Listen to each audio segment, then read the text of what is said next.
εθνική φρουρά την στιγμή ταύτην είναι η κυρία της καταστάσεως. Ο Μακάριος είναι νεκρός. Ελληνικέ Κυπριακέ λαέ, γνώριμη είναι η φωνή που ακούεις. Γνωρίζεις ποιος ομιλεί.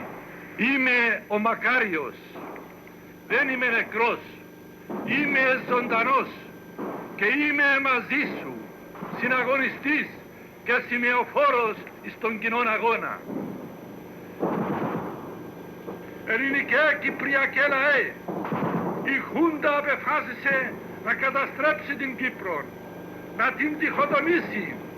Πρόβαλε πατριοτρόπος αντίσταση στη Χούντα.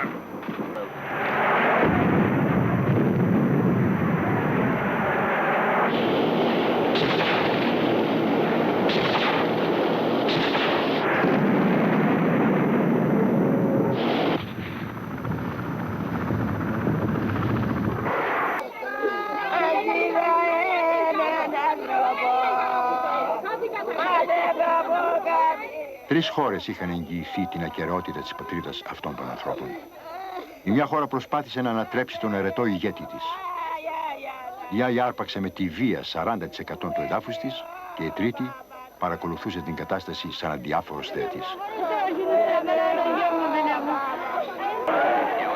Με τα διαστήματα οι δύο πλευρές αντάλλασαν αιχμαλώτους. Και έτσι για μερικούς η τραγωδία προσωρινά γινόταν λιγότερο οδυνηρή.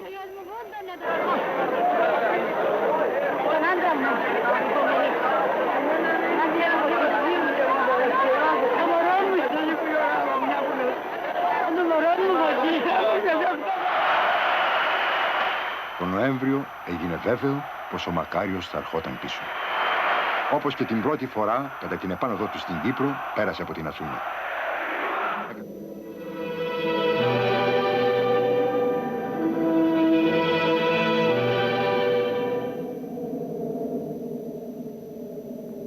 Θα έβρισκε ένα νησί που το μοίρασε στα δυο η ομή στρατιωτική βία. 40.000 Τούρκοι στρατιώτες φρουρούσαν την περιοχή που είχαν καταλάβει.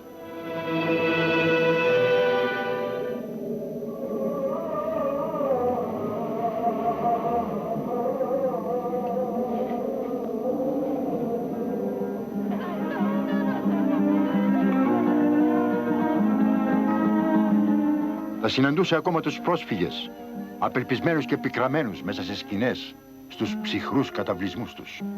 Ποια απόφαση θα έπρεπε να πάρει για αυτούς? Νεκροί και αγνοούμενοι, πρόσφυγες και εγκλωβισμένοι, ερείπια, καταστροφές και βεβηλώσεις, συνιστούν την τραγωδία σου και το μαρτυριόν σου, λαέ προδομένε και βασανισμένε.